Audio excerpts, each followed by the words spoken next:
Vladimir Nabokov, l'auteur de Lolita, lui-même né à Saint-Pétersbourg, a établi une liste des 4 plus grands chefs-d'œuvre de la prose du XXe siècle.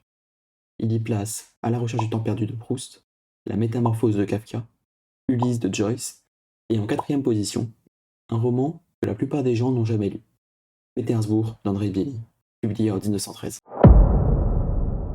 Pourquoi ce roman est-il si peu connu, alors qu'il est considéré par certains comme l'un des romans russes le plus important de son siècle? La réponse est simple. Pétersbourg est un roman difficile. C'est un livre qui refuse de vous tenir la main. Il ressemble moins à un récit qu'à une hallucination. Ses phrases sont longues, ses images délirantes, ses personnages à moitié réels, à moitié fantômes. Mais derrière cette apparente confusion se cache quelque chose d'extraordinaire. Un roman qui dit la vérité sur une ville, sur une époque, et peut-être même sur nous-mêmes. Alors aujourd'hui, je voudrais vous donner toutes les clés pour entrer dans ce livre, parce qu'une fois qu'on y entre, on ne ressort plus tout à fait pareil.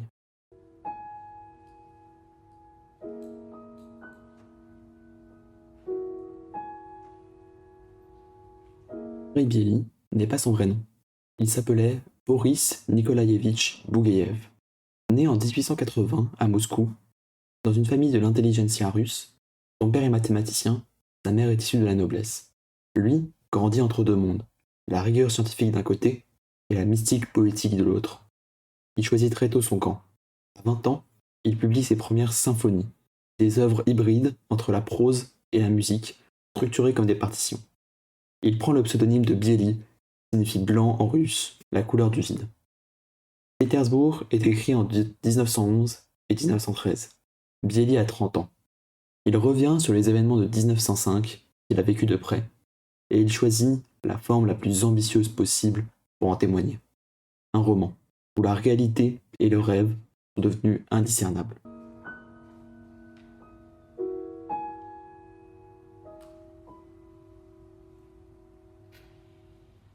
Nous sommes à Saint-Pétersbourg, en octobre 1905. La ville est en état de siège. Les grèves éclatent, les tracts révolutionnaires circulent, on parle d'attentats. Au centre de l'histoire, deux hommes, père et fils, qui s'évitent dans le même appartement. Le père s'appelle Apollon Apollonovitch Ableokov. C'est un sénateur, un haut fonctionnaire de l'Empire russe, un homme austère, géométrique dans ses pensées, dont le visage ressemble à une surface lisse, presque inhumain. Il se déplace en carrosse noire à travers les avenues rectilignes de la ville, comme si lui et Saint-Pétersbourg étaient faits du même matériau, le froid, l'ordre, l'abstraction. La régularité et la symétrie calmèrent les nerfs du sénateur, qu'avait excité le dérangement de sa vie domestique et la rotation avide de nos rouages gouvernementaux. Simplicité et harmonie marquaient son goût. Plus que tout, il aimait cette perspective rectiligne. Elle évoquait pour lui l'écoulement du temps entre deux points de l'existence. Son fils, Nikolai Apollonovitch, est un étudiant brillant mais instable. Il s'est laissé entraîner par jeu tant que par idéologie dans un réseau révolutionnaire. Ce réseau lui demande une chose précise, déposer une bombe dans l'appartement familial, la cible désignée, son propre père. La bombe existe, elle est dans une boîte de sardines, et son mécanisme s'est déclenché. Elle va exploser dans 24 heures. Voilà l'intrigue. Un fils, un père, une bombe et 24 heures. Mais si vous pensez lire un roman policier ou un thriller révolutionnaire, détrompez-vous. Bielik utilise cette situation comme un prétexte, un dispositif pour explorer quelque chose de beaucoup plus profond. Parce que dans ce roman, la vraie catastrophe n'est pas l'explosion, c'est la désintégration du monde mental de ces personnages. Les rêves et la réalité se mélangent, les personnages croisent des doubles d'eux-mêmes, des figures fantomatiques surgissent dans les brumes de la Neva, la ville elle-même semble penser, halluciner, menacer. Et au centre de tout, la question de ce que c'est d'être russe au début du XXe siècle sur le bord d'un abîme.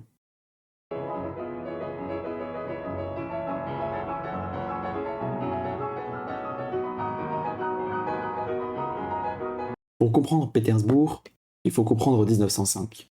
Et pour comprendre 1905, il faut comprendre ce qu'est la Russie à ce moment-là.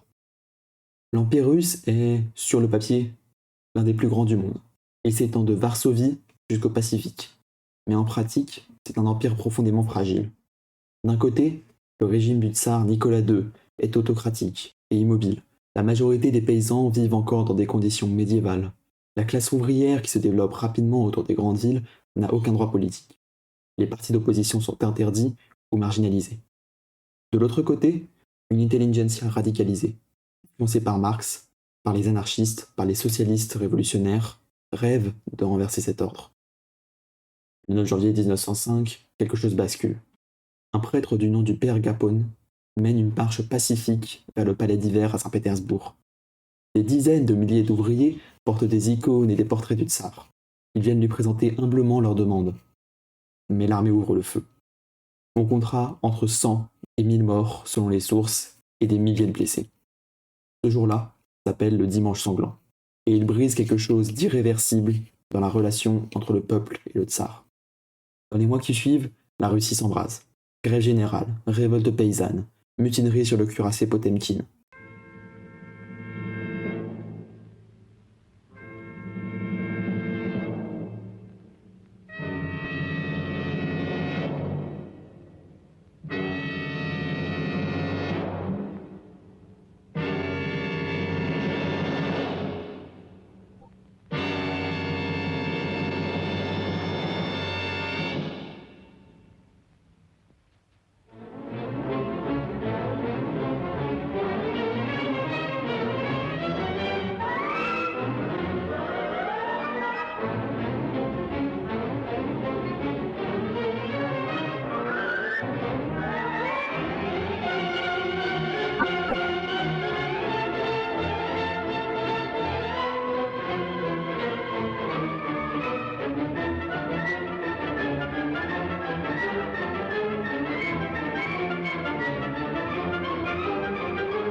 Le gouvernement, lui, répond par la répression. Les révolutionnaires répondent par la violence. C'est dans ce contexte que Bieli plante son roman. Il le fait avec une précision troublante. En Pétersbourg, les révolutionnaires ne sont ni des héros romantiques, ni des monstres. Ce sont des jeunes gens perdus, souvent issus de la bourgeoisie, qui jouent à un jeu dont ils ne comprennent pas toutes les règles. Nikolai, le fils, ne pose pas la bombe parce qu'il croit vraiment à la révolution. Il la pose parce qu'il a donné sa parole, par faiblesse, par incapacité à dire non. C'est une tragédie de la médiocrité, tant que de l'idéologie. Bieli nous dit quelque chose d'essentiel sur 1905. La révolution à ce stade n'est pas encore un projet cohérent, une panique collective, un malaise généralisé, qui n'a pas encore trouvé sa forme, comme une bombe dont on ne sait pas exactement quand elle va exploser. Et cette métaphore, la bombe à retardement, structure tout le roman.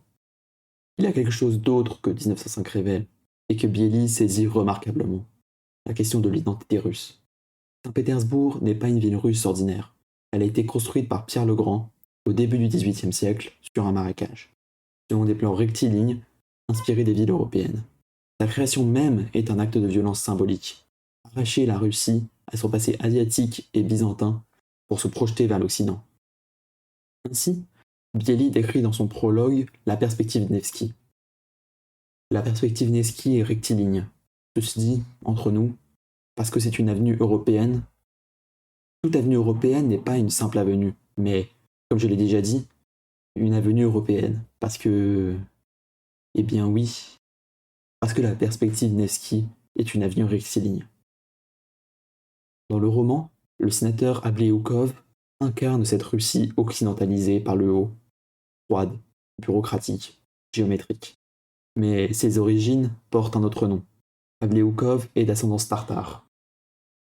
L'Orient sommeille sous le masque occidental, et Bieli suggère que ce conflit n'est pas résolu et qu'il ne peut pas l'être.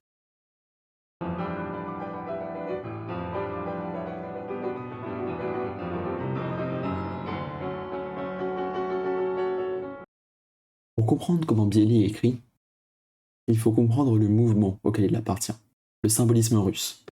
Le symbolisme naît en France dans les années 1880. Baudelaire, Verlaine, Mallarmé posent les bases d'une poésie qui refuse le réalisme. Pour eux, la mission du poète n'est pas de décrire le monde visible, c'est de percevoir et de transmettre les correspondances cachées entre les choses. Une couleur peut évoquer un son, un objet peut renvoyer à une réalité métaphysique. Le langage lui-même devient une matière sonore, musicale, transporte du sens au-delà des mots. En Russie, ce mouvement arrive dans les années 1890 et se radicalise. La première génération de symbolistes russes, dont l'un des premiers est Valéry Briousov, est surtout esthétique. Il veut faire de l'art pour l'art, choquer la bourgeoisie, expérimenter avec les formes. Mais une deuxième génération arrive, dont fait partie Biely, avec son ami Alexandre Blok. Pour eux, le symbolisme n'est plus un jeu esthétique. C'est une vision du monde, une forme de spiritualité influencée par le philosophe Vladimir Soloviev. Ils croient que les symboles pointent vers des réalités transcendantes, que la poésie peut toucher quelque chose d'absolu, inaccessible à la raison seule. Biely applique exactement ce principe au roman. Dans Pétersbourg, chaque élément fonctionne à plusieurs niveaux simultanément. Le sénateur Ableoukov n'est pas seulement un haut fonctionnaire. Il est le symbole de l'ordre politique de l'Empire, de la raison cartésienne appliquée à la gouvernance. Son appartement, avec ses angles droits, ses couloirs géométriques, ses pièces calculées, est une métaphore de l'État russe lui-même. La bombe n'est pas seulement un engin explosif, elle est le symbole du temps, de l'inconscient, des forces qui couvrent sous l'ordre apparent. La Neva, le fleuve qui traverse Saint-Pétersbourg, n'est pas seulement un cours d'eau. Elle est le symbole du flux du temps, de l'incontrôlable, de ce qui emporte tout. Il y a aussi, dans le symbolisme russe, une fascination pour l'apocalypse, au sens littéral du terme, c'est-à-dire la révélation. Les symbolistes croyaient vivre à la fin d'une ère, que quelque chose de nouveau allait naître, même si ce quelque chose exigerait d'abord une destruction totale.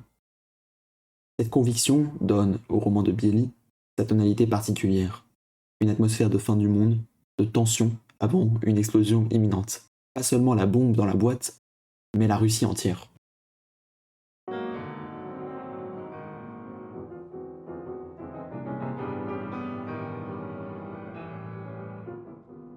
Dans la tradition littéraire russe, Saint-Pétersbourg a toujours été plus qu'une ville. Pouchkine en avait fait le cadre du Cavalier de bronze, son poème où la statue de Pierre le Grand prend vie et poursuit un petit fonctionnaire à travers les rues. Dostoïevski en avait fait le décor de ses romans les plus sombres, les appartements étouffants, les ruelles nauséabondes de Crimes et Châtiments. Biely va plus loin encore. Dans Pétersbourg, la ville n'est pas un décor, c'est un acteur. Elle pense, elle s'étend. Ses avenues droites comme des règles sont une pensée visible de la pensée de Pierre le Grand, projetée dans la pierre. Les brouillards qui montent de la Neva dissolvent les contours du réel, et les îles qui composent la ville semblent flotter, instables, menacées d'être englouties. Biely insiste sur ce paradoxe fondamental. Saint-Pétersbourg est une ville artificiellement construite sur une terre marécageuse, dans un pays qui n'est pas naturellement tourné vers l'Occident. Elle est une idée avant d'être une réalité. Et dans le roman, quand les idées deviennent instables, quand la Russie ne sait plus ce qu'elle est, la ville elle-même commence à se désintégrer.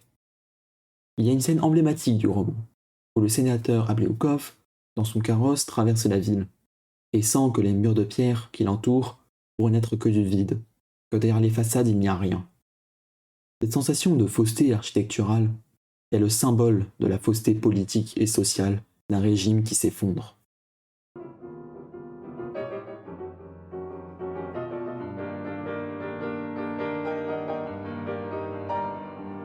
La bombe dans Pétersbourg est un chef-d'œuvre symbolique. Physiquement, c'est une boîte en forme de sardine contenant une charge explosive avec un mécanisme d'horlogerie. Nikolai la cache dans son appartement. Elle tic, elle compte. Et pendant toutes les durées du roman, le lecteur sait qu'elle est là, quelque part, à faire avancer le temps de façon inexorable. Ce dispositif crée une tension que Biely exploite de façon obsessionnelle. Mais il en fait autre chose. Il transforme la bombe en métaphore du temps lui-même. Dans le roman, les personnages semblent incapables d'agir. Ils débattent, ils rêvent, ils hallucinent. Le sénateur continue ses réunions administratives. Nikolai continue ses soirées mondaines. C'est la représentation exacte de ce qu'est la Russie en 1905. Un empire qui continue à fonctionner selon ses routines, à organiser ses cérémonies, à tenir ses conseils, pendant que sous la surface, quelque chose s'apprête à exploser. La bombe représente également l'inconscient, ce que les personnages ne veulent pas regarder en face. La relation empoisonnée entre le père et le fils. Culpabilité, la haine refoulée. Tant qu'on n'ouvre pas la boîte, tant qu'on ne regarde pas ce qu'il y a à l'intérieur, on peut faire semblant que rien ne se passe. Mais une bombe qui tique ne reste jamais silencieuse indéfiniment.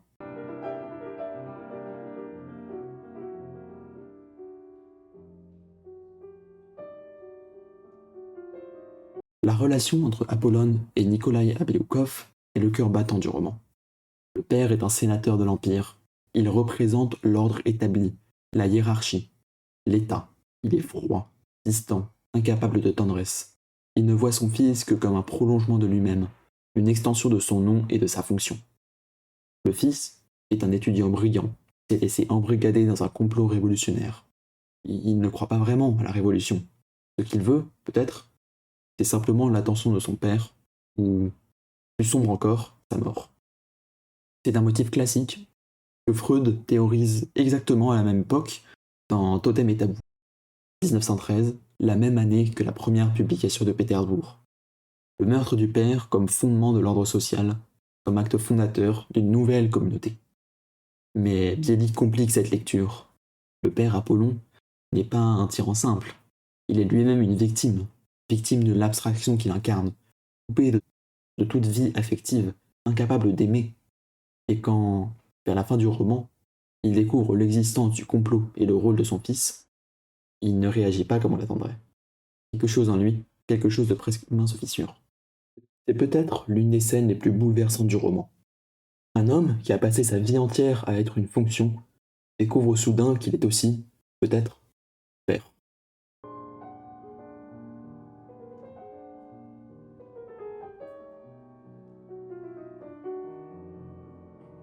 Jusqu'ici, j'ai parlé des thèmes du roman.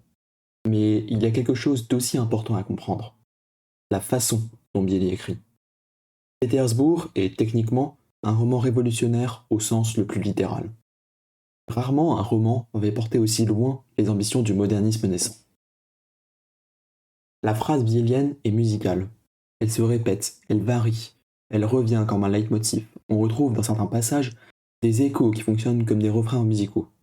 Par exemple, la formule les îles revient à plusieurs reprises, dans des contextes différents, chaque fois avec une légère variation de sens, exactement comme un thème musical traité et développé.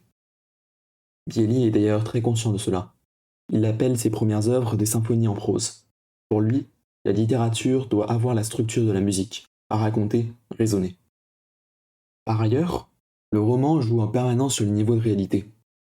La frontière entre le sommeil et la veille, entre le rêve et la réalité concrète, n'est jamais clairement tracée. On ne sait parfois pas si ce qu'on lit est un événement réel ou une vision mentale d'un personnage. C'est déstabilisant et intentionnel. Ce qui rend la lecture difficile est exactement ce qui rend le roman extraordinaire. Biéli ne vous laisse jamais vous installer confortablement. Il vous place en état de légère perturbation permanente, ce qui est précisément l'état mental de ces personnages et de la Russie de 1905. Lire Pétersbourg, c'est ressentir ce que c'est que de vivre dans un monde sur le point de changer irréversiblement, sans savoir encore ce que sera l'après.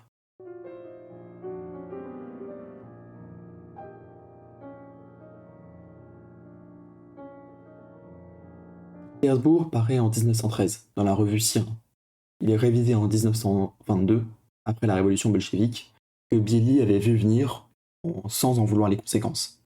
Cette deuxième version est plus condensée, plus tendue encore. La révolution que Biéli avait symboliquement mise en scène est devenue réelle. L'empire des Abléoukov a explosé comme la bombe, et Biéli, qui avait un temps soutenu la révolution, puis s'en était éloigné, a terminé sa vie en 1934 dans une Union soviétique qui n'avait que peu d'espace pour les symbolistes et les mystiques. Et le roman, lui, a survécu. Il a influencé des générations d'écrivains. On trouve des traces de Biéli dans la prose haletante de Nabokov, dans les romans fragmentés de Platonov, dans la façon dont des auteurs contemporains jouent avec les niveaux de réalité. En Occident, la comparaison avec Joyce est inévitable. Les deux hommes publient leur œuvre majeure la même année, 1922, et travaillent tous les deux à dissoudre les frontières entre le conscient et l'inconscient, entre la réalité et la représentation.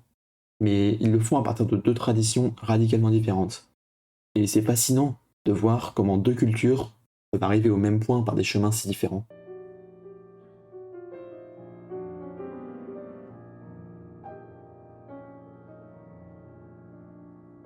Il existe des livres qui parlent de leur époque, et il existe des livres qui parlent de toutes les époques en même temps, parce qu'ils ont trouvé quelque chose de fondamental. Petersbourg appartient à la seconde catégorie. Ce roman parle de la violence politique et de ce qu'elle fait aux individus ordinaires pris dedans. Non pas des héros, non pas des idéologues convaincus, et des gens ordinaires, comme Nikolai, qui se retrouvent à porter une bombe pour des raisons qu'ils ne comprennent même plus. Il parle de la relation entre un père et un fils à l'intérieur d'un système qui les empêche de se parler, et de ce que cette impossibilité peut produire comme catastrophe. Il parle d'une ville qui a été une idée avant d'être un lieu, et de ce qui se passe quand l'idée commence à se fissurer. Et peut-être surtout, il parle de ce que c'est que de vivre dans un monde sur le bord d'une transformation radicale, sans pouvoir encore en voir la forme. C'est une sensation que beaucoup de lecteurs contemporains pourraient reconnaître. Je ne vais pas vous mentir. Pétersbourg n'est pas un livre facile. Il demande de la patience, de l'attention, parfois de revenir en arrière. Il demande qu'on accepte de ne pas tout comprendre immédiatement. Mais il vous offre quelque chose en retour. La sensation physique de traverser un monde en train de se défaire vu de l'intérieur. Et à la fin, quand la bombe finit par exploser, et oui, elle explose, ce n'est pas ce qu'on attendait. Comme toujours chez Vianney, la réalité se révèle plus étrange que le symbole qu'on lui avait préparé. Alors voilà, un sénateur, un fils, une bombe, et une ville qui pourrait n'être qu'un rêve. Pétersbourg d'André Biely. Ceux qui ne craignent pas de se perdre un peu pour mieux se retrouver.